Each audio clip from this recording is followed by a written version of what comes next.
came down here when I was 5 years old. Welcome to the home of the blues. The bands were playing, the music was loud. But the birthplace of rock and roll. Somebody make some noise. 1, 2, 3, Everybody just turned to me and said, flip. I was like, okay. I started flipping, people started tipping. You know, from that day forward, I said, okay, coming on Beale Street every day. Well, many of us have walked down Beale. Take it off, little Billy. Take it off. Only a few can do this. And they were all taught by Rarikas Bonds. That's your speed. That controls you. Any night of the week, you can catch a group of guys flipping for tips on Beale Street. I just love the fans, man. I love everybody. They cheering for me. I feel like I'm a star. Because outside of flipping, I'm not outspoken and stuff, but when I'm performing, it's all eyes on me. The more experienced flippers get to travel. So now I'm going to city, town to town, college, NBA games, football, all that. It's mind-blowing right there. The youngest on the travel team, 13-year-old Eric JoJo Bonds. Hey, JoJo, let's go, Joe. JoJo works just a couple blocks from home. But it is a world away. Are you ever scared here? When you be asleep, you hear gunshots, people screaming. All types of that. When you're outside, y'all just playing at the park. They'll get to shoot. They'll start fighting. The Foot Homes public housing complex in downtown Memphis, riddled with gangs, is one of the most dangerous areas of the city. What do you think about where you live? When I sleep at night, I believe I think I can do better than this. So that make me go on Beale and save, get away from all this.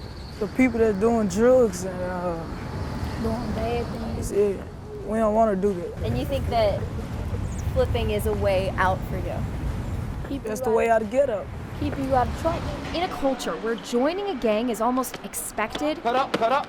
flipping brings another option, a way out. I wanted to be a game banger, all that. It was like all that mentality was in my head, but when I started flipping, thank God I started flipping before I actually joined the game. I let it all go. A few weeks after joining the group, Billy Smith's brother was killed. My brother was in a gang, and my own cousin actually gave him laced marijuana, and it bursted his heart. Even Bonds, the Flippers founder, was shot walking the young Flippers home from Beale one night 11 years ago. A bullet that ultimately ended his flipping career, but not his hope to turn things around. I got to come back to the hood. You know, we don't really have things, you know. It's kind of like I'm using the street to take care of the hood. You know, it's kind of crazy, but yes, it is. It's more than a business to me. And it's more than a job to them. I'm gonna flip. I'm gonna flip until my legs hurt, my arms hurt, my feet hurt. Teaching them hard work, And I'm at school for electrical engineering. dedication, Flipping can take you so many places. and how to dream. I hope to come back and change all this. The support we get from Memphis, that's who's saving our life. Just think about if the people just turn against us. No more life gets saved. There's more kids in the neighborhood now that's in trouble, but it's Beale Street. It's not me, it's Beale Street. Beale Street gave all of us the opportunity. Not me. Not me. On Beale Street, Joy Lambert, Local 24 News.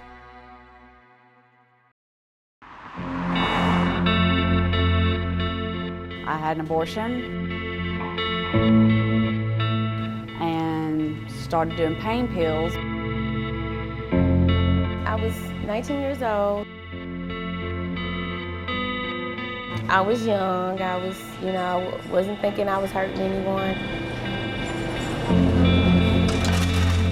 At that point, I was young and didn't take a lot of things serious. I had a lot of anger and a lot of things built up.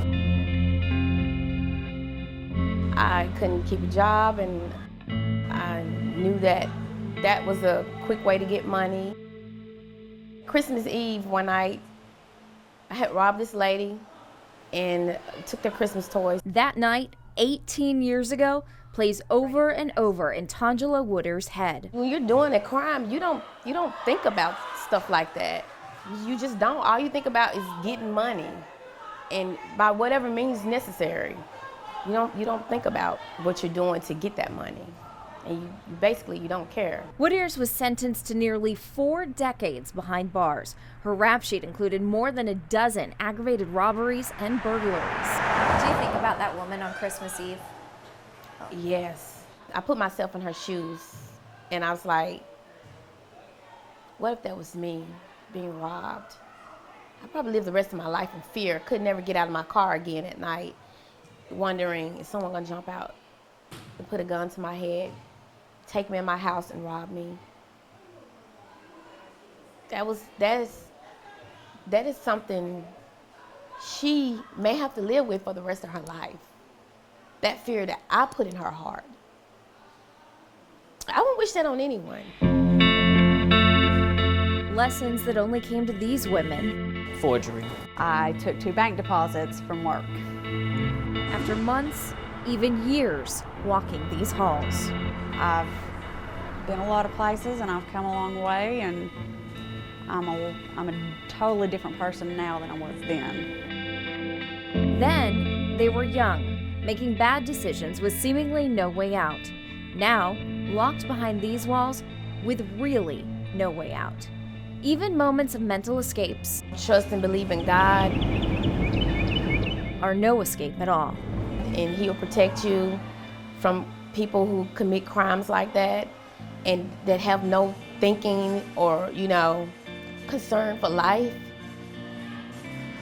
Taking someone's stuff, and I would be like, just please forgive me, Please forgive me. I mean, that's basically all you can ask. It's the kind of town most people just drive through. And if Steve Garner had his way, I would advise you to go back to Memphis and stay in Memphis. that's the way it would stay. Don't come back up here.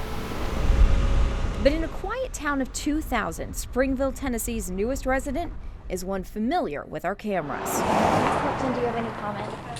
How are you dealing with these allegations? Former middle school teacher turned bad teacher, Cindy Clifton. In 2012, Clifton made waves in another small town. Wife, mother to 2 daughters, middle school teacher, brick home at the end of a quiet street. Hit with a 53-count indictment, including more than 24 counts of statutory rape, boys ages 14 to 17, oral sex in the classroom, in her car after offering rides home from school, and in the bathroom of the master bedroom she shared with her husband. To avoid a trial, the teacher made a deal with prosecutors and pleaded guilty to only 7 of the rape charges, 1 for each victim. We have avoided not only the victimization and the exposure to the victims, but the time and the expense and quite frankly, the public heartache of this trial. The public heartache became outrage when Clifton was sentenced to the minimum 3 years in prison, with an additional 8 years probation. Less than a year ago, the teacher traded a barbed wire fence for one along a lakeside. With time served and good behavior, only 2 years behind bars. I had no idea. We didn't know nothing about it. Didn't know anything about it. In Springville, most neighbors had no idea about the former teacher's dark secret. She seemed like a nice lady. I was kind of shocked, though.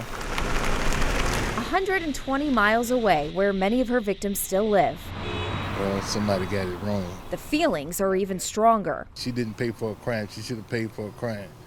These are children's lives that she messed up. After several online petitions, Clifton was denied parole in February 2013. But in June 2014, she was quietly released to supervised probation.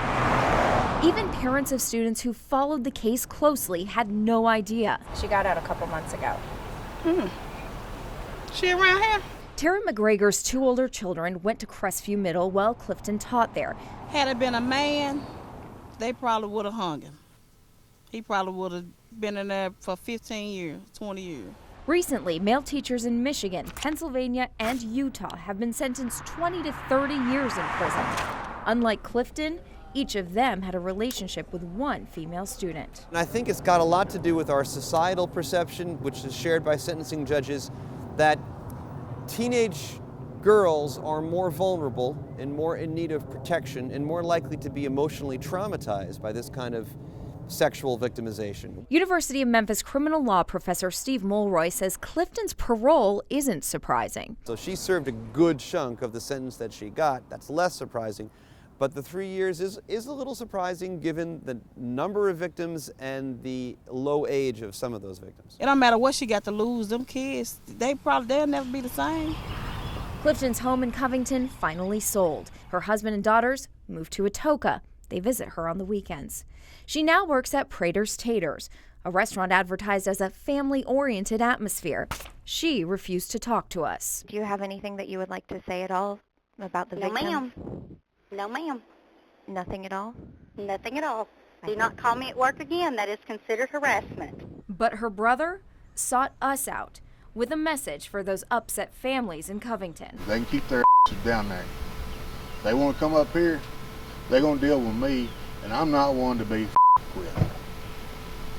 So, you tell whatever you want to. She's been a model citizen. She's doing her job. She's paid her damn price. Leave it hell alone. She'll do it again. Just a slap on the wrist, that's all she got.